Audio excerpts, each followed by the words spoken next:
Aarav. रिवॉन for revenge एक काल्पनिक कथा है। इस कहानी में प्रस्तुत सभी पात्र, घटनाएं और स्थान पूरी तरह से लेखक की कल्पना का परिणाम है, किसी भी वास्तविक घटना, व्यक्ति, जाति, संस्कृति या समाज से जुड़ी हुई नहीं है। इस कहानी का उद्देश्य केवल मनोरंजन और शिक्षा है। हम किसी भी प्रकार की धार्मिक, सांस्कृतिक या सामाजिक भावनाओं को ठेस पहुंचाने का उद्देश्य नहीं रखते हैं। यदि किसी श्रोता को इस कहानी में कोई अंश अनुचित या असंगत प्रतीत हो तो कृपया इसे काल्पनिक और मनोरंजन के रूप में ले। इस कहानी का श्रेय पूरी तरह से लेखक को जाता है। कहानी प्रस्तुति में हमारा एक भी श्रेय नहीं है, हम बस कहानी को आवाज देते हैं। अब आगे जब ये शब्द सामने आए तो यहां सुंदर परी लोमड़ी गुट के पक्ष के भाव काफी हद तक बदल गए। महासर्प काला बिजली अजगर गुट का युवा स्वामी युवा पीढ़ी के सबसे शक्तिशाली व्यक्तियों में से एक है। दिव्या को स्वाभाविक रूप से पता था कि भले ही वो टूट गई है, लेकिन वो संभवतः महासर्प की बराबरी नहीं कर सकती। हाँ, डर गए है ना? अपनी इस थोड़ी सी ताकत के साथ आप वज्र ऊर्जा फल पेड़ों पर भी कब्जा करना चाहते हैं। हमारा काला बिजली अजगर गुट जन्मजात रूप से वज्र और बिजली की शक्ति विकसित करता है। इन वज्र ऊर्जा फलों को प्राप्त करना बाघ के पंख जोड़ने जैसा है। छोटे लोमड़ियों का झुंड भी वज्र ऊर्जा फल का हिस्सा पाने की इच्छा रखता है। दासर्प ने अहंकार से कहा। दिव्या के हाव भाव कई बार बदले, लेकिन उसे नहीं पता था कि उसे कैसे खंडन करना चाहिए। राक्षस जाति की दुनिया में शिकार को भोजन बनाने और मजबूत लोगों को दावत देने के बारे में और भी अधिक कॉमन था। जिसकी ताकत अधिक होगी वो मालिक होगा। सुंदर परी लोमड़ी गुट कमजोर था। दिव्या की अभिव्यक्ति देखकर दासर्प और भी घमंडी हो गया। वो घुरघुराहट के साथ रेंगता हुआ ऊपर आया। उसने अपने शरीर पर लगी चोटों की भी परवाह नहीं की और अपने साथियों को आदेश दिया, तुम में से कुछ लोग मेरे लिए चेतावनी लाइन बना दो। मैं देखना चाहता हूं कि क्या ये छोटी लोमड़ियां वाकई हमारे काले बिजली ड्रैगन गुट को भड़काने की हिम्मत रखती हैं या नहीं। हाँ श्रीमान दासर्प, हाँ सच में स्वर्ग देख रहा है। वज्र ऊर्जा फल ग्रोव का एक विस्तार वास्तव में यहां दिखाई दिया। इस वज्र ऊर्जा फल ग्रोव के साथ राजकुमार महासर्प की शक्ति निश्चित रूप से एक कदम आगे बढ़ेगी। जल्द ही राजकुमार महासर्प की शक्ति काले भेड़ियों की शक्ति को पकड़ सकती है, यहां तक कि उससे भी आगे निकल सकती है। उस समय ये मेरे काले बिजली अजगर गुट के लिए वास्तव में उठने का अवसर होगा। दासर्प ने पहले ही वो दिन देखने लगा जब कबीले ने उठ खड़ा हुआ था। उसके चेहरे पर मांस कुछ हद तक उत्साह से कांपने लगा था। है, क्या तुम ये छोटे लोमड़िया अभी तक नहीं जा रहे हो? जब राजकुमार महासर्प आएंगे तो शायद ये इतना आसान नहीं होगा, भले ही तुम सब छोड़ना चाहो। दासर्प ने ठहाका लगाते हुए कहा। दिव्या के चेहरे पर भाव बहुत ही भद्दे थे। ये वज्र ऊर्जा फल ग्रोव सुंदर परी फॉक्स गुट के अधिकार क्षेत्र में था। क्या ऐसा हो सकता है कि वे केवल हार मान सकते थे? वो कैसे तैयार हो सकती है? वैशाली की नाजुक मुट्ठियां भी कसकर बंद थी और उसने आक्रोश भरे भाव से कहा, ये लोग बहुत ही नासंभ है। ये वज्र ऊर्जा फल पेड़ों स्पष्ट रूप से हमारे क्षेत्र में है। वे वास्तव में इसे अपना बनाना चाहते हैं। अगर वे हमें सामान्य रूप से धमकाते हैं तो ये ठीक है, लेकिन इतना बड़ा भाग्यशाली मौका वे वास्तव में हमें थोड़ा सा भी नहीं दे रहे हैं। आरव मन ही मन मुस्कुराया। ये वैशाली छोटी लड़की वास्तव में मासूम थी। वज्र ऊर्जा फल, ये भाग्यशाली मौका, भूल जाऊं कि यह राक्षस जाति में था। भले ही ये मानव मार्शल कलाकारों के बीच दिखाई दिया हो, आपके साथ तर्क करना भी असंभव था। जिसकी मुट्ठी बड़ी थी, जो भी लूट का हिस्सा पा सकता था। यह भी था कि इस वज्र ऊर्जा फल का छठे स्तर विशेषज्ञों के लिए बहुत उपयोग नहीं था। अन्यथा दोनों कुलों के पुराने साथी कैसे शांत बैठ सकते थे? लेकिन पांचवें स्तर और उससे नीचे के मार्शल कलाकारों के लिए वज्र ऊर्जा फल बिल्कुल स्वर्ग विरोधी खजाना था। ये चीज सीधे युद्ध शक्ति को बढ़ा सकती है। यहां तक कि आरव भी इसके प्रति उत्साह से धड़क रहा था। क्या ये लोग अक्सर तुम लोगों को धमकाते हैं? आरव ने उत्सुकता से पूछा। वैशाली ने झुंझलाते हुए कहा, हाँ, हमारे लोमड़ी गुट और उनका क्षेत्र सबसे करीब है और हमारी ताकत कमजोर है। वे ब्लैकविंड राक्षसी भेड़ियों गुट को चुनौती देने की हिम्मत नहीं करते, इसलिए वे अक्सर हमें धमकाने के लिए आते हैं। क्या वो महासर्प या जो भी हो बहुत मजबूत है? हाँ, महासर्प एक मध्यम चरण 5वें स्तर का विशेषज्ञ है। भले ही राजकुमारी की ताकत में बहुत सुधार हुआ हो, लेकिन वो उसका मुकाबला नहीं कर सकती, वैशाली ने कहा। दोनों लोग अभी बात कर रहे थे कि एक तेज और भयंकर आभा एक झटके में आ गई। एक युवा और ठंडा आदमी सबके सामने प्रकट हुआ। राजकुमार, आप आखिरकार आ ही गए। दासर्प ने किसी को आते देखकर खुशी से फूले नहीं समाये। महासर्प ने दासर्प की ओर देखा और भौहें सिकोड़ते हुए कहा, क्या तुम्हें वाकई चोटें लगी है? दासर्प ने घुटते हुए और समझाते हुए कहा, पता नहीं उस दिव्या को किस तरह का भाग्यशाली मौका मिला। न केवल उसकी चोटें ठीक हो गई है, बल्कि उसकी ताकत भी छलांग और सीमा से बढ़ गई है। ओह! महासर्प ने इस समय केवल दिव्या को देखा। वास्तव में उसकी शक्ति बहुत बढ़ गई। तुम, ये छोटी लोमड़ी, वास्तव में पहले से ही 5वें स्तर के शिखर को तोड़ चुकी हो। महासर्प को आश्चर्य हुआ, लेकिन उसने अपनी बातों में इस पर कोई ध्यान नहीं दिया, इस बात को नजरअंदाज करते हुए कि दिव्या सिर्फ आरंभिक अवस्था 5वें स्तर की थी। भले ही वो मध्य अवस्था 5वें स्तर की थी, वो भी उसकी बराबरी की नहीं थी। दिव्या ने भौहें सिकोड़ी और कहा, महासर्प, बहुत हो गई बकवास। चलो अब मुख्य विषय पर बात करते हैं। ये वज्र ऊर्जा फल एरिया तुम लोगों को दिया जा सकता है, लेकिन मेरा वंश वज्र ऊर्जा फल का 5वां हिस्सा चाहता है। दिव्या के शब्द पहले से ही अविश्वसनीय रियायत दे रहे थे। इस वज्र ऊर्जा फल ग्रोव के पास सर्प वंश के क्षेत्र में सिर्फ एक छोटा सा हिस्सा था, लेकिन वे वज्र ऊर्जा फल का 5वां हिस्सा ही चाहते थे। इसे भारी बोझ उठाने के लिए अपमान सहने के समान कहा जा सकता है। लेकिन जब आरव ने दिव्या के शब्द सुने तो उसने चुपके से अपना सिर हिला दिया। इस समय या तो व्यक्ति को जाने दे या वे खुद भाग जाए। ऐसे शब्द कहना निस्संदेह अपमान को आमंत्रित करना था। वास्तव में दिव्या के शब्दों को सुनने के बाद महासर्प तुरंत हंस पड़ा। वो हंसी तिरस्कार और उपहास से भरी थी। एक 5वां हिस्सा? जरूर, जब तक तुम्हें इसे मेरे हाथों से छीनने की क्षमता है, तो क्या हुआ अगर ये सब तुम्हें दे दिया जाए? या जब महासर्प यहां तक बोले तो वे थोड़ा रुके। जब दिव्या ने सुना तो उसे अभी भी लगा कि महासर्प शर्तें बताने की योजना बना रहे हैं, और वो पूछने से खुद को रोक नहीं पाई। या क्या? महासर्प ने अचानक अपना भाव बदला और अश्लीलता से हंसते हुए कहा, या तुम आओ और मेरी रखैल बन जाओ। वज्र ऊर्जा फलों का ये 5वां हिस्सा सगाई का उपहार होगा। जब दिव्या ने सुना तो उसका प्यारा शरीर क्रोध में कांपने से खुद को रोक नहीं सका। तुम बेशर्म! केवल इस समय उसे पता चला कि वो महासर्प द्वारा मूर्ख बनाई गई थी। वो अभी भी इसे कैसे सहन कर सकती थी? हाथ उठाकर वो महासर्प से निपटने जा रही थी। अरे, अपनी क्षमता को ज्यादा आंकना। महासर्प ने बहुत ही सहजता से दिव्या को पीछे धकेल दिया। जब वो आगे निकल गया तो उसने एक और हाथ से दिव्या पर दबाव डाला। दिव्या ने शांति से हमले का सामना किया और फिर भी कुछ राउंड तक प्रतिरोध कर सकी। उसका सिर अभी भी कुछ समय पहले तक गर्म था। वो अब भी महासर्प का मुकाबला कैसे कर सकती थी? आह! घबराहट में दिव्या चिल्लाई और महासर्प के इस हाथ को सहने के लिए पहले से ही तैयार थी। लेकिन ठीक इसी समय उसकी आंखों के सामने एक धुंधलापन था। एक बड़ी और लंबी आकृति अचानक उसके सामने आ गई। धमाका! आरव और महासर्प दोनों कई कदम पीछे हट गए। महासर्प का चेहरा उतर गया जब उसने कहा, मानव।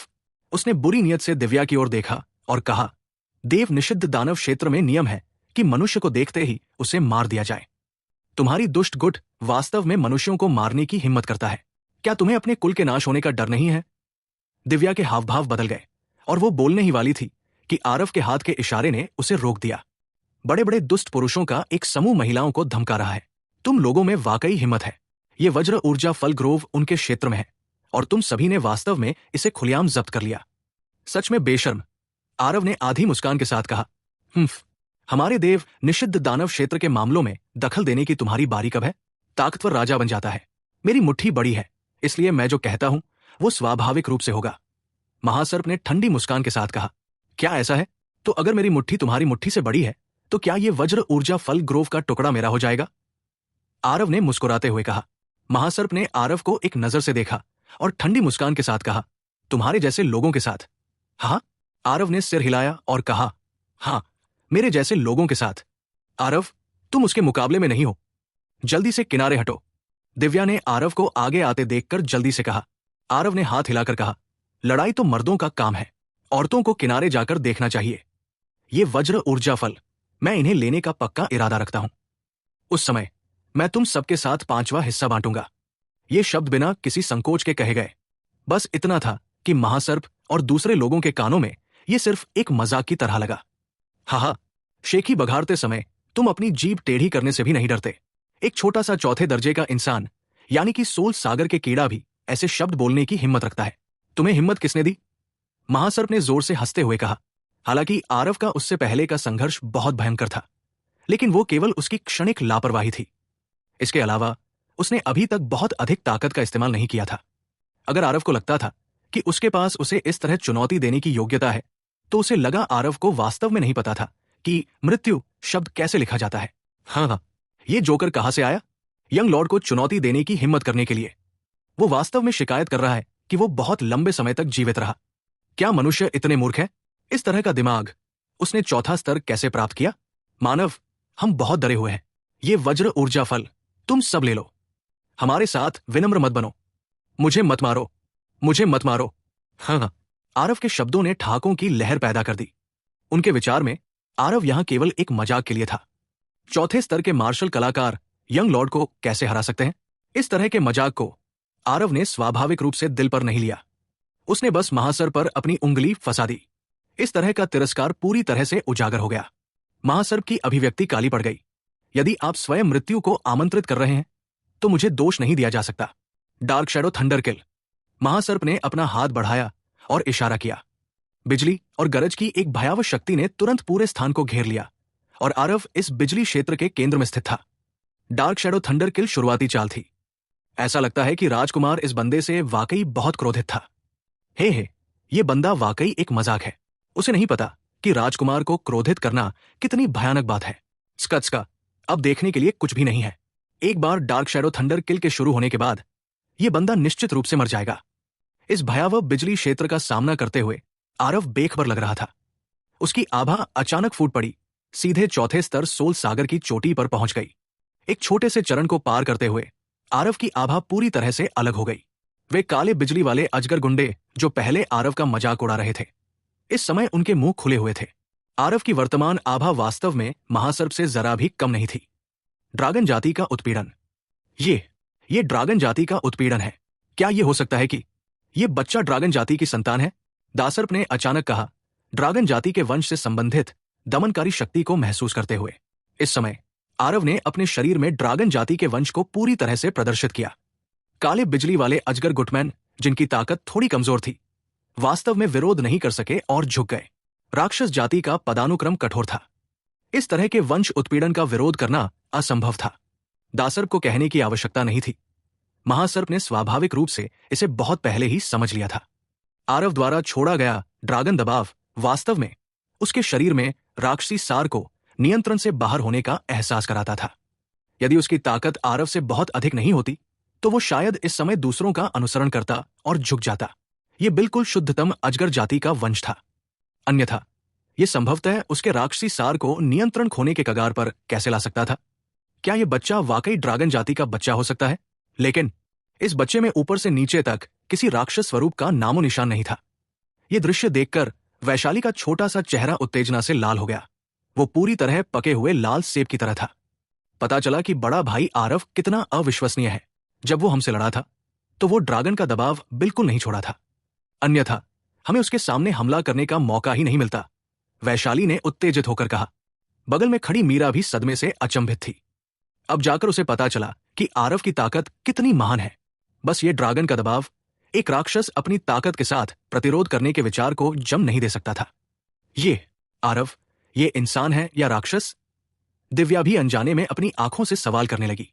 आरव ने जो ड्रैगन का दबाव दिखाया वो बहुत शुद्ध था। अगर ये ड्रैगन दबाव फॉक्सगुड की ओर छोड़ा जाता तो वे इसका सामना बिल्कुल नहीं कर पाते। ये बात उन काले बिजली वाले अजगर को देखकर ही पता चल जाती। आरव ने महासर्प को उदासीनता से देखा और कहा, तुमने अभी कहा कि जिसकी मुट्ठी बड़ी होगी वही फैसला करेगा। चलो मापते हैं कि किसकी मुट्ठी बड़ी है। फ्लेम मूवमेंट ट्रू अजगर कार्नेज। जिस क्षण आरव ने हमला किया वो उसका सबसे शक्तिशाली हमला था। महासर्प की अभिव्यक्ति अवर्णनीय रूप से खराब थी। आरव को आगे बढ़ते देख उसने भी बिना किसी हिचकिचाहट के हमला कर दिया। डार्क शैडो थंडरकिल, मेरे लिए दबाओ। महासर्प ने दहाड़ लगाई। बिजली चमकी और इस क्षेत्र में गड़गड़ाहट हुई, जिसका सामना आरव के हमला आग के लाल रंग के विशाल ड्रैगन से हुआ। सिवाय इसके कि बिजली जो भयंकर और तीखी लग रही थी, आरव के लाल ड्रैगन को बिल्कुल भी हिला नहीं सकी। गड़गड़ाहट, एक बहुत बड़ी गड़गड़ाहट की आवाज सुनाई दी।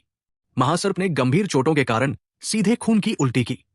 राजकुमार, क्या आप ठीक है? एक चाल टूट जाने के बाद आरव के शरीर पर अजगर का दबाव भी उसके बाद बढ़ गया, इससे पहले कि वे काले बिजली के अजगर गुट ठीक हो पाते। एक हमले में महासर्प पहले से ही गंभीर रूप से घायल हो गया था और अब और लड़ने में असमर्थ था। उसने आरव को जिस नजर से देखा वो घृणा और भय से भरी हुई थी। इस मानव मार्शल कलाकार ने वास्तव में उसे गंभीर रूप से घायल कर दिया। अब क्या मैं इस वज्र ऊर्जा फल पेड़ों पर कब्जा कर सकता हूं? आरव ने बेपरवाही से कहा। आरव को देखकर महासर्प के पास मरने का भी दिल था। इस बार ये वास्तव में चावल खोने के लिए एक मुर्गी चुराने की कोशिश कर रहा था। न केवल वो वज्र ऊर्जा फल प्राप्त नहीं कर सका, बल्कि उसे गंभीर रूप से घायल होने तक पीटा भी गया। महासर्प ने दांत पीसते हुए कहा, अपने आप को भाग्यशाली समझो। चलो। नहीं, तुम लोग नहीं जा सकते। दिव्या उन्हें रोकने ही वाली थी कि आरव ने उसे रोक दिया। दासर्प की सहायता से महासर्प और बाकी लोग दुम दबाकर भाग गए। दिव्या ने क्रोध में पैर पटकते हुए कहा, तुमने महासर्प को इतनी मुश्किल से मारा कि वो बुरी तरह घायल हो गया। तुम उसे आसानी से कैसे जाने दे सकते हो? आरव ने मुस्कुराते हुए कहा, हालांकि ये वज्र ऊर्जा फल छठे स्तर के विशेषज्ञों के लिए बहुत उपयोगी नहीं है, लेकिन ये निश्चित रूप से एक दुर्लभ खजाना है। तुम सोचती हो कि महासर्प के यहां होने से उनके पुराने पूर्वज इस घटना पर ध्यान नहीं देंगे? महासर्प को सिर्फ गंभीर चोटों के साथ पीटना ठीक है, लेकिन अगर तुम उसे मारना चाहते हो तो सुंदर परी लोमड़ी गुट को अजगर गुट के पुराने पूर्वज का क्रोध सहना पड़ेगा। क्या तुम लोग इसे सह सकते हो? आरव को बहुत पहले ही पता चल गया था कि इस नीला पर्वत क्षेत्र के सभी छठे स्तर के पुराने पूर्वजों की ताकत लगभग एक जैसी थी और वे एक दूसरे से सावधान रहते थे। इसलिए वे चुपचाप जूनियर्स को जाने और भिड़ने देने के लिए सहमत हो गए। हालांकि ध्यानश्री की ताकत थोड़ी कमजोर थी, लेकिन उसके पास निश्चित रूप से अपना तुरुप का पत्ता भी था। महासर्प की ताकत खराब नहीं थी। अजगर गुट के पुराने पूर्वज निश्चित रूप से उसे बहुत सम्मान देते थे। अगर उन्होंने वास्तव में महासर्प को मार दिया तो सांप कबीले के पुराने पूर्वज निश्चित रूप से उसे उड़ा देंगे। उस समय दोनों कुलों के बीच लड़ाई होने पर नीला पर्वत क्षेत्र का संतुलन बिगड़ जाएगा। सुंदर परी लोमड़ी गुट के लिए जीतना बहुत मुश्किल था और वे नष्ट होने के खतरे में पड़ सकते थे। ये आरव की बातें सुनकर दिव्या आश्चर्यचकित हुए बिना नहीं रह सकी। सुंदर परी लोमड़ी गुट इस समय एक अंतिम स्थिति में था। वे अजगर गुट के पुराने पूर्वज के क्रोध को कैसे सहन कर सकते थे? यदि आप महासर्प को मारना चाहते हैं तो आपको अपनी शक्ति को मजबूत बनाना होगा। इन वज्र ऊर्जा फलों के साथ आप भविष्य में महासर्प के मुकाबले में क्यों नहीं होंगे? इस बारे में चिंता करते हैं? उस आदमी से डरने की कोई बात नहीं है, आरव ने शांत भाव से कहा। यह सुनने के बाद ही दिव्या की चिंता खुशी में बदल गई और उसने खुशी से कहा, मिस्टर आरव, ये फलों का बाग अब आपका है। क्या यह हो सकता है कि आप वास्तव में हमें 5वां से एक हिस्सा देने जा रहे हैं? हाँ, बिल्कुल, आरव ने बिना किसी हिचकिचाहट के सहमति जताई। सकारात्मक उत्तर पाकर दिव्या के शांतचित्त होने के बावजूद वो भी लगभग उछल पड़ी। हालांकि एक राजकुमारी की पहचान बनाए रखने के लिए वो थोड़ा पीछे हटी, लेकिन उसके चेहरे पर उत्साह की भावनाएं स्पष्ट रूप से दिखाई दे रही थी। बहुत बढ़िया, बड़े भाई आरव वास्तव में बहुत अच्छे व्यक्ति है। वैशाली को इसकी परवाह नहीं थी और उसने सीधे आरव की बाह पकड़ ली और झूमने लगी। ये वज्र ऊर्जा फल वृक्ष छोटा नहीं था, 5वां भाग भी कोई छोटी संख्या नहीं थी। इन वज्र ऊर्जा फलों से लोमड़ी वंश की शक्ति में निश्चित रूप से पर्याप्त वृद्धि होगी। इसे दिव्या जैसे योद्धा थोड़े समय में महासर्प को भी मात दे सकते हैं। इस समय बर्फीली मीरा के चेहरे पर भी कृतज्ञता भरी मुस्कान थी। बहुत बढ़िया, इन वज्र ऊर्जा फलों को पकने में अभी 1 महीना बाकी है। उस समय देखना है कि हमारे लोमड़ी वंश को धमकाने की हिम्मत कौन करता है, दिव्या ने उत्तेजित होकर कहा। लेकिन आरव ने मुस्कुराते हुए कहा, 1 महीना? बहुत लंबा समय। क्या आपको लगता है कि अजगर वंश हमें यहां 1 महीना शांति से प्रतीक्षा करने देगा? दिव्या का दिल धड़क उठा। आप कह रहे हैं यदि वे वज्र ऊर्जा फल प्राप्त नहीं कर सकते तो वे हमें वज्र ऊर्जा फल के परिपक्व होने तक यहां प्रतीक्षा करते हुए कैसे देख सकते हैं? एक बार जब वे गुट में वापस आ जाएंगे तो वे निश्चित रूप से ये खबर फैलाएंगे। उस समय लोमड़ी गुट सभी के लिए एक लक्ष्य बन जाएगा। आरव ने कहा, तो क्या करें? मेरा लोमड़ी गुट छठे स्तर की राक्षस जातियों में सबसे कमजोर अस्तित्व है। हम अन्य राक्षस जातियों को हरा ही नहीं सकते। अगर ब्लैक कविंड राक्षसी भेड़ियों को यह खुफिया जानकारी मिल जाए। दिव्या ने आगे सोचने की हिम्मत नहीं की। आरव के अनुमान के अनुसार लोमड़ी गुट अत्यंत खतरनाक स्थिति में है। शुरू में लगा कि उन्होंने कोई खजाना उठा लिया है।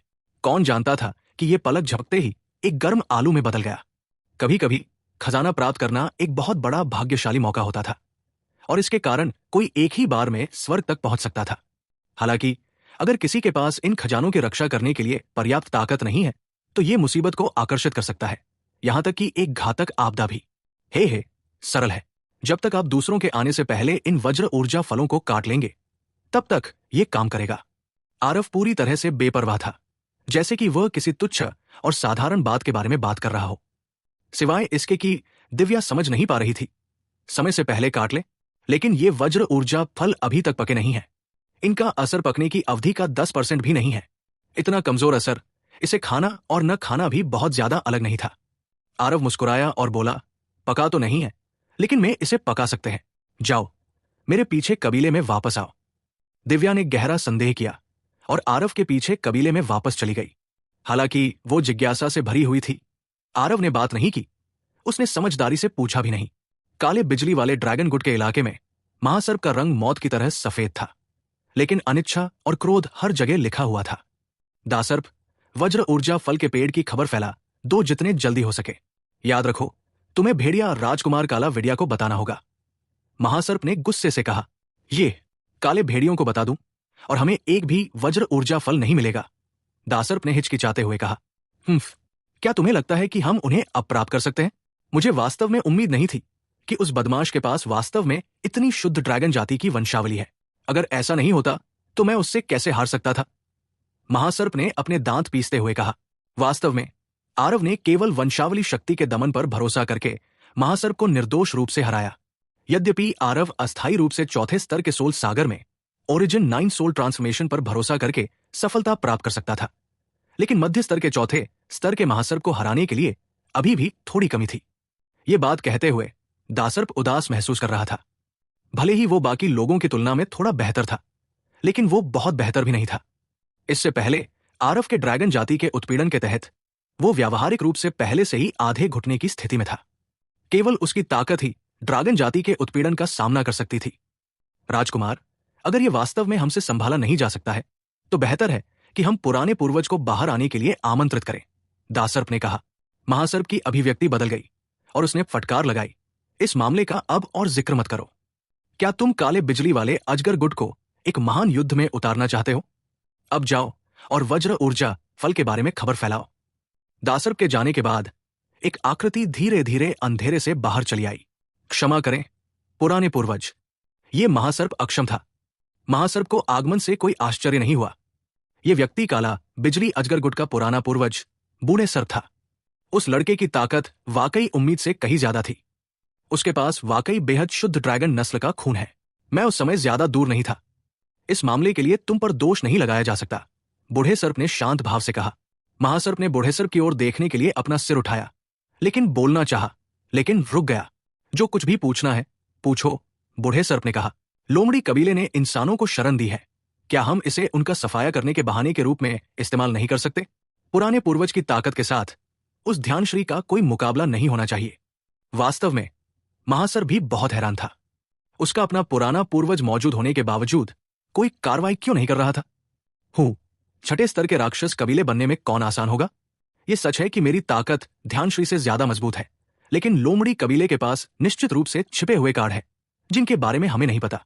जब तक ये अंतिम उपाय न हो हम कोई कदम नहीं उठाएंगे, बूढ़े सर्प ने मुस्कुराते हुए कहा। महासर्प की नजर इरादे में बदल गई और उसने एक आशंकित भाव प्रकट किया।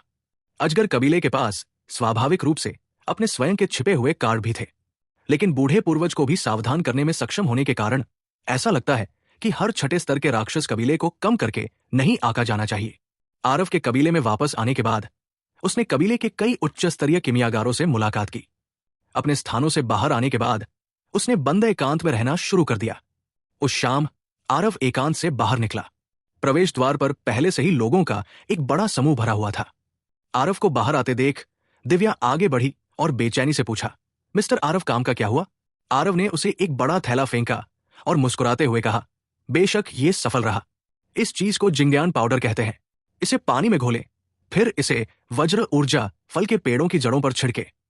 दिव्या के चेहरे पर सख्ती आ गई और उसने मीरा से कहा, ऐसा ही होगा, अभी लोगों को बुलाओ और इसे संभालो। हाँ, मीरा ने आदेश स्वीकार किया और चली गई। चलो वज्र ऊर्जा फल के पेड़ पर चलते हैं, कल सुबह ये लगभग पूरा हो जाना चाहिए, आरव ने कहा। मीरा अभी भी काम करने में बहुत सक्षम और अनुभवी थी। बहुत जल्द उसने सभी वज्र ऊर्जा फल के पेड़ों को पानी देना समाप्त कर दिया। ठीक है, सभी ने एक दिन मेहनत की है, सभी आराम करें, कल सुबह हम परिणाम देखेंगे, आरव ने कहा। अगली सुबह गड़गड़ाहट और बिजली की वो शक्ति जो लोगों को इतना डरा रही थी कि लोगों का दम घुटने लगे, सभी को चौंका कर जगा दिया। हे भगवान, ये कैसे संभव है? रातों रात ये वज्र ऊर्जा फल वास्तव में परिपक्व हो गए। बहुत अकल्पनीय। मिस्टर आरव वास्तव में भगवान जैसे हैं। वास्तव में किसी सड़े हुए को किसी जादुई चीज में बदलने में सक्षम होना। वैशाली खुशी से उछल पड़ी। बड़े भाई आरव, आप वास्तव में बहुत अविश्वसनीय हैं। वो जो भी जिंग्यान पाउडर था, मैं उसकी किसी भी रहस्यमय पहलू को नहीं समझ सकी, लेकिन इसने वास्तव में ऐसा अकल्पनीय प्रभाव पैदा किया। आरव ने मुस्कुराते हुए कहा, यह सिर्फ सबसे कम ग्रेड का जिंग्यान पाउडर है। अगर सामग्री पर्याप्त होती तो इन वज्र ऊर्जा फलों को तुरंत पकाना असंभव नहीं होता। लेकिन दुख की बात है कि परिस्थितियां सीमित थी। इस जिंग्यान पाउडर का ग्रेड अभी भी थोड़ा कम था। वज्र ऊर्जा फल त्वरण के माध्यम से परिपक्व होते हैं, फिर भी वे लगभग 10% प्रभाव खो देंगे। एक कीमियागर के रूप में यह साल दर साल इन स्पिरिट दवाओं के संपर्क में आ रहा था। वज्र ऊर्जा फल के बारे में भूल जाओ। यहां तक कि 8वें स्तर 9वें स्तर स्पिरिट दवाओं के पास भी अपनी परिपक्वता को तेज करने के तरीके थे, लेकिन मौजूदा परिस्थितियों में यह कदम उठा पाना पहले से ही बेहद मुश्किल था। मैं ये कल्पना भी नहीं कर सकता कि ये वज्र ऊर्जा फल वास्तव में रातों रात पक सकते हैं। ये बस एक ऐसी क्षमता है जिसे देवता और शैतान समझ नहीं सकते। कुछ छोटी मोटी खामियां, मिस्टर आरव को इसे दिल पर लेने की जरूरत नहीं है। बगल में खड़ी दिव्या बहुत पहले ही हतप्रभ रह गई थी। उसकी आंखों के सामने जो दृश्य हुआ वो वाकई चमत्कारी था। जहां तक 10% नुकसान की बात है, उसे इसकी बिल्कुल भी परवाह नहीं थी।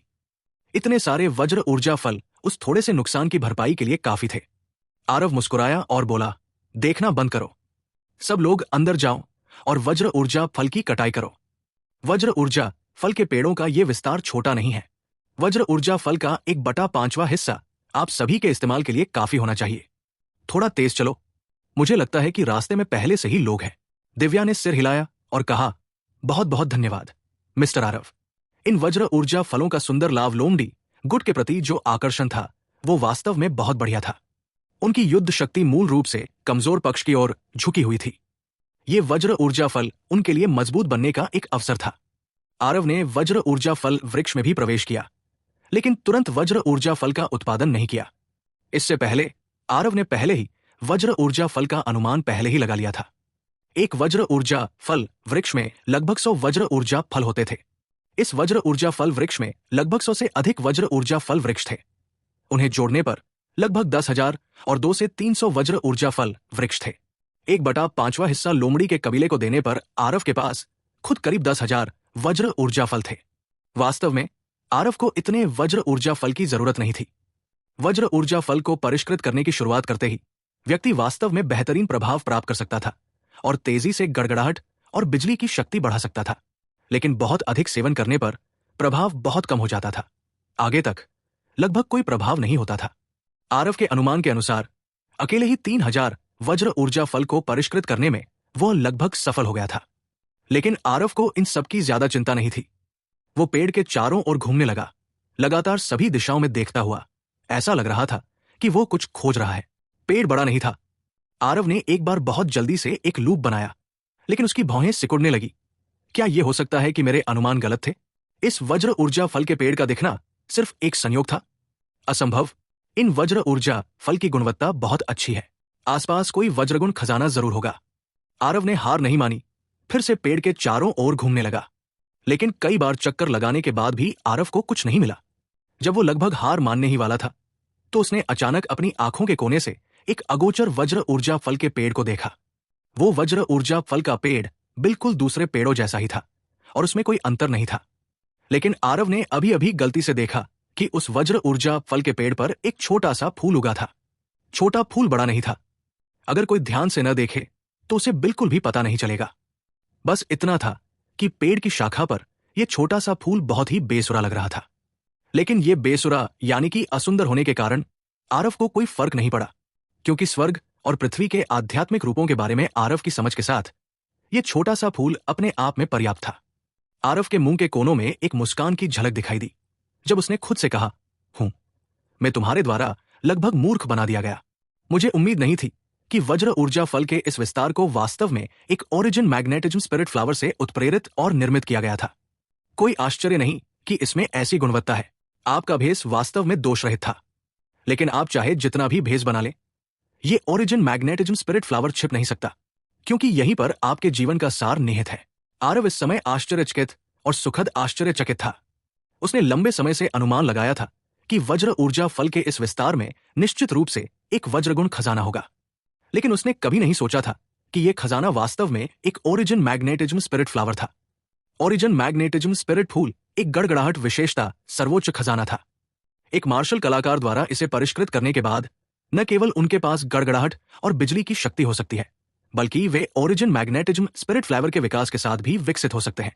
ये मूल मैग्नेटिज्म स्पिरिट फूल दुनिया की सभी भ्रष्ट और दुष्ट चीजों का जिंक्स था। ओरिजिन मैग्नेटिज्म स्पिरिट फूल पर कब्जा करके सौ बुराइयां आक्रमण नहीं कर सकी। इतना खजाना कि आरव भी हिलने से खुद को नहीं रोक सके। ये ओरिजिन मैग्नेटिज्म स्पिरिट फूल एक मानसिक चीज थी।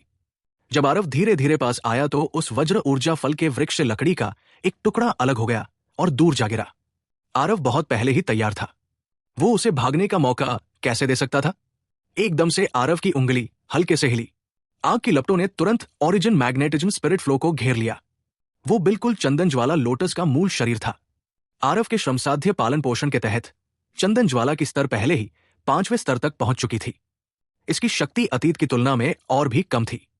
ओरिजिन मैग्नेटिज्म स्पिरिट फूल को जिस चीज से सबसे ज्यादा डर था वो आग थी। अब जब आरव की सार अग्नि बाहर आ गई तो ओरिजिन मैग्नेटिज्म स्पिरिट फूल तुरंत वही जम गया। यहां तक कि हिलने की भी हिम्मत नहीं हुई। इसे सबसे ज्यादा डर आग से लगता था। आरव के सार अग्नि की तो बात ही छोड़ दें। आरव ने संकोच नहीं किया। ओरिजिन मैग्नेटिज्म स्पिरिट फूल को सीमित करने के लिए सार अग्नि का उपयोग करते हुए उन्होंने सीधे परिष्कृत करना शुरू कर दिया। इस ओरिजिन मैग्नेटिज्म स्पिरिट फूल की रैंक ऊंची नहीं थी। ये महज 5वें स्तर की वस्तु थी। ये भी सौभाग्य था कि ऐसा हुआ कि उन 6ठे स्तर के पुराने राक्षसों से कोई हलचल नहीं हुई। यदि ये ओरिजिन मैग्नेटिज्म स्पिरिट फ्लावर थोड़ा और परिपक्व हो जाता तो वज्र ऊर्जा को उत्प्रेरित करना शायद अब इतना सरल नहीं होता। यदि उन छोटे स्तर के पुराने राक्षसों को भी हटा दिया जाता तो स्वाभाविक रूप से इसका आरव से कोई लेना देना नहीं रह जाता। लगभग 2 घंटे बाद आरव ने अंततः ओरिजिन मैग्नेटिज्म स्पिरिट फ्लावर को परिष्कृत करना समाप्त कर दिया। शोधन की प्रक्रिया के दौरान आरव को भी जबरदस्त लाभ प्राप्त हुआ। सबसे सीधी प्रतिक्रिया एक छोटे से दायरे को तुरंत तोड़ना था। 3रे स्तर के शिखर पर पहुंचना। बस एक और कदम और आरव मध्य स्तर के सोल सागर में प्रवेश कर सकता था। आरव के स्तरों को तोड़ने से स्वाभाविक रूप से होने वाला हंगामा छोटा नहीं था। दिव्या ने नहीं सोचा था कि आरव वास्तव में यहां तोड़ेगा। अपने कुल के लोगों द्वारा आरव को परेशान करने के डर से उसने आदेश दिया कि लोगों को आरव के पास जाकर उसे परेशान करने की बिल्कुल भी अनुमति नहीं है।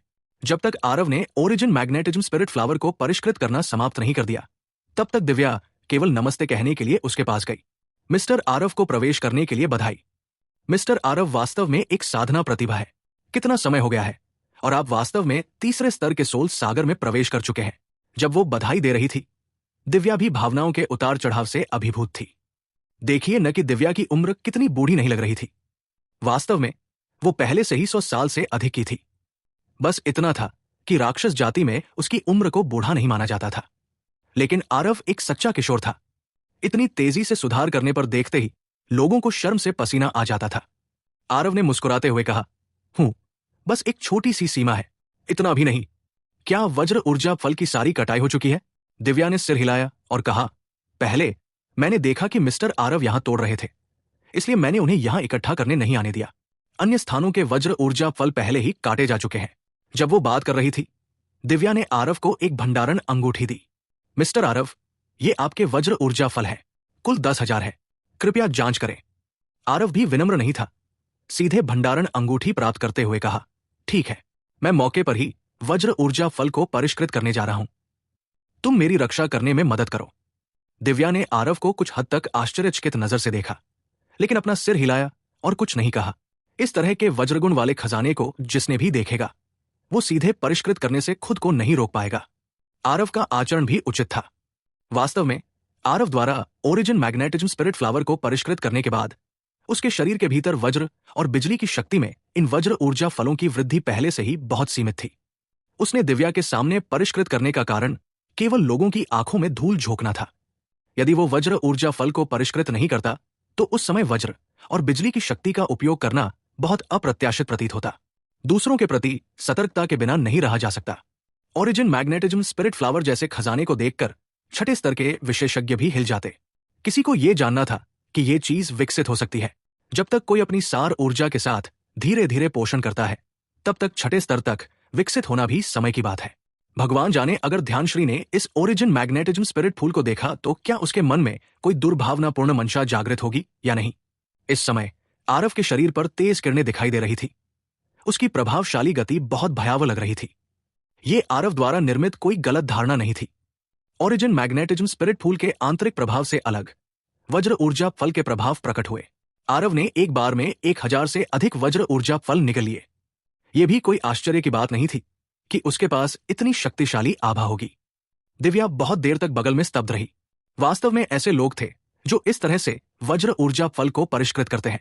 यदि वो होती तो वो बहुत पहले ही शक्तिशाली वज्र और बिजली के बल से सीधे मर चुकी होती। बस इतना था कि आरव के पास ओरिजिन मैग्नेटिज्म स्पिरिट फूल का आधार था और उसका भौतिक शरीर भी बहुत भयानक था। इसलिए ये वज्र ऊर्जा फल उसके लिए कुछ खास नहीं थे। अच्छा नहीं राजकुमारी, हम पाताली लाल बिच्छू बांस और सुनहरा मुसक कबीला से घिरे हुए हैं। उन्होंने कहा कि हमें वज्र ऊर्जा फल सौंपने दो। आरव अभी वज्र ऊर्जा फल को परिष्कृत कर रहा था। तभी एक फॉक्स गुट का सदस्य घबराया हुआ दिव्या के सामने आया। दिव्या के हाव भाव बदल गए और उसने कहा, इतनी जल्दी आ गए? जाओ, बाहर जाओ और पहले इन तोप के चारे को साफ करो और मुख्य आदमी को शायद बाहर आना पड़ेगा। दिव्या ने अपना सिर घुमाया और पाया कि आरव ने पहले ही परिष्करण पूरा कर लिया था और उसके पीछे चल दिया। आरव ने दिव्या को साथ लिया और वज्र ऊर्जा फल एरिया से बाहर निकल गया और पाया कि लोगों का एक बड़ा समूह पहले से ही बाहर आ चुका था, जो फॉक्स गुट को कसकर घेरे हुए था। गुजी, गोल्डसन, तुम लोग वास्तव में मेरे फॉक्स गुट के इलाके में जंगलीपन करने आए थे। क्या तुम वाकई हमें धमकाना आसान समझते हो? दिव्या ने आगे खड़े 2 लोगों से गुस्से से कहा। आरव ने गुजी और गोल्डसन को एक नजर से देखा और पाया कि उनकी ताकत वास्तव में महासर्प से कम नहीं थी। लेकिन बहुत स्पष्ट रूप से ये दोनों लोग केवल हमले का नेतृत्व करने के लिए यहां थे। असली प्रतिद्वंद्वी अभी तक प्रकट नहीं हुआ था।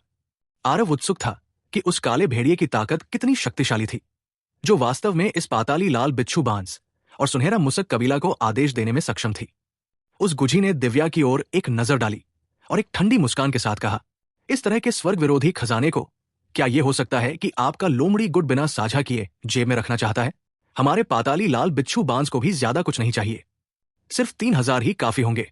गोल्डसन की आंखें टेढ़ी थी, लेकिन एक भयावह नजर से उसने कहा, जो देखता है उसका हिस्सा बनता है।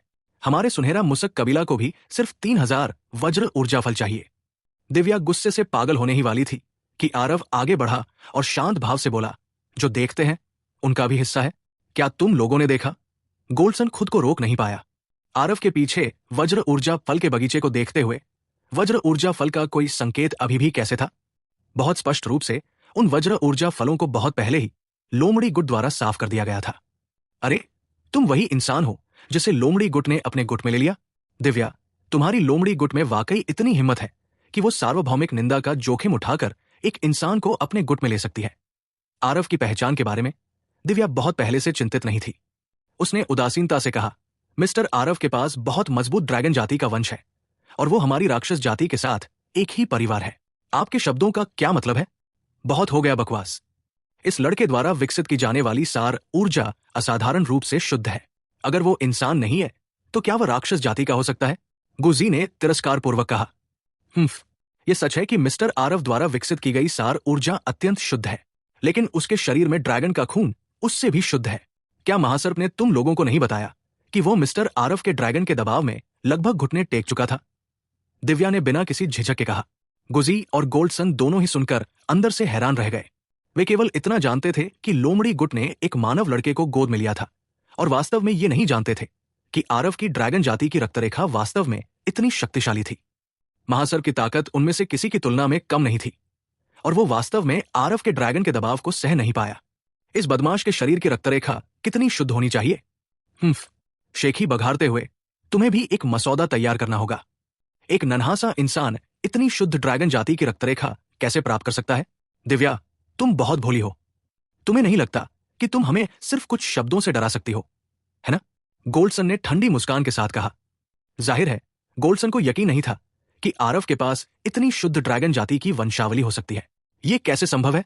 आरव की तो बात ही छोड़िए, पूरे देव निषिद्ध दानव क्षेत्र में भी ऐसी शुद्ध ड्रैगन जाति की वंशावली वाला कोई नहीं था। आरव ने गोल्डसन और गुझी की तरफ देखा। हल्की सी खर्राटे लेते हुए उसने तिरस्कार पूर्वक कहा, दो तुच्छ मूर्ख। गुझी और गोल्डसन दोनों के चेहरे बदल गए। उनकी आंखें तीखी हो गई और उन्होंने एक स्वर में कहा, लड़के, क्या तुम मौत को आमंत्रित कर रहे हो? मौत को आमंत्रित करने वाले तुम लोग हो। जैसे ही उसने ये कहा, आरव की ड्रैगन शक्ति पूरी तरह से मुक्त हो गई। उसके शरीर पर प्रभावशाली गति चरम पर पहुंच गई। गुझी और गोल्डसन के हावभाव एकदम बदल गए। केवल इस समय उन्हें पता चला कि दिव्या के पहले के शब्द किसी भी पहलू में अतिशयोक्तिपूर्ण नहीं थे। ये आरव की ड्रैगन जाति की वंशावली बहुत डरावनी थी। उनकी नजर में वर्तमान आरव एक ऊंचे दिव्य देवता की तरह था, जबकि वे स्वयं दो चींटियां थी। महासर्प के समान गुझी और गोल्डसन के शरीर में राक्षसी सार बेचैन और अस्थिर हो गया। उस तरह की समर्पण की इच्छा अनियंत्रित रूप से उगाई, जबकि उनके पीछे के सभी सियानमेन एक एक करके घुटने टेक रहे थे, जैसे कि किसी सम्राट को सम्मान दे रहे हों। दो मूर्ख लोगों द्वारा तोप के चारे के रूप में शोषण किए जाने के बावजूद भी वे बच्चों की तरह खुश हैं। वज्र ऊर्जा फल यही है। यदि आप में क्षमता है तो आकर उन्हें स्वयं ले ले, आरव ने ठंडे स्वर में कहा।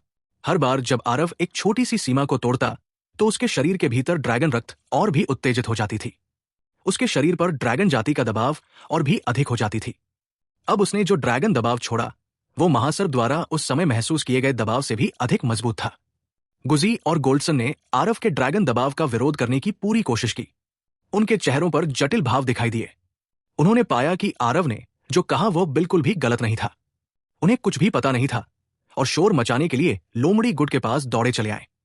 उन्होंने शुरू में सोचा था कि लोमड़ी गुट सिर्फ एक नरम खुरमा है और उनके दो कुलों की साझेदारी के तहत लोमड़ी गुट को निश्चित रूप से बहुत नुकसान होगा।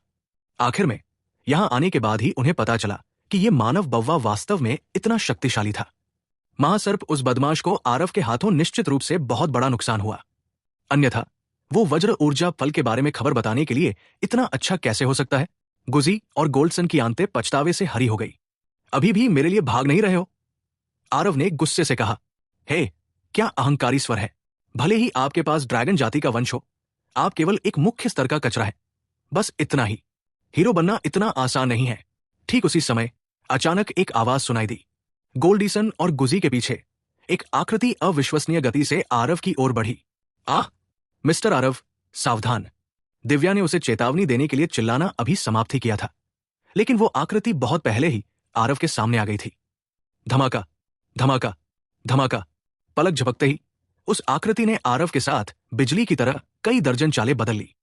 जब तक सभी को होश आया, आरव और वो आकृति पहले ही अलग हो चुके थे। इस तरह की अदला-बदली ने लोगों की सांस फूलने का एहसास कराया। अब तक सभी ने स्पष्ट रूप से देखा कि आगमन कौन था। जब फॉक्सगुट ने आगमन देखा तो उनके चेहरे एकदम बदल गए, खासकर दिव्या के। ये व्यक्ति काला भेड़िया था जिसने उसे लगभग मार ही डाला था। ये व्यक्ति पूरे नीला पर्वत क्षेत्र की जूनियर पीढ़ी में सबसे शक्तिशाली व्यक्ति था। वहां खड़े होकर एक जबरदस्त आभा निकल रही थी। सबकी चकित आंखों के सामने उसकी आभा वास्तव में आरव के ड्रैगन दबाव का बराबर मुकाबला कर सकती थी। वास्तव में काला भेड़िया अभी भी शक्तिशाली था, पहले जैसा ही। ये कचरा मुझे नीचे भी नहीं गिरा सकता। ऐसा लगता है कि तुम, ये मूर्ख भेड़िया, सिर्फ एक कचरा से ज्यादा कुछ नहीं हो। आरव ने सामने खड़े काले भेड़िए की ओर देखा और शांत भाव से कहा,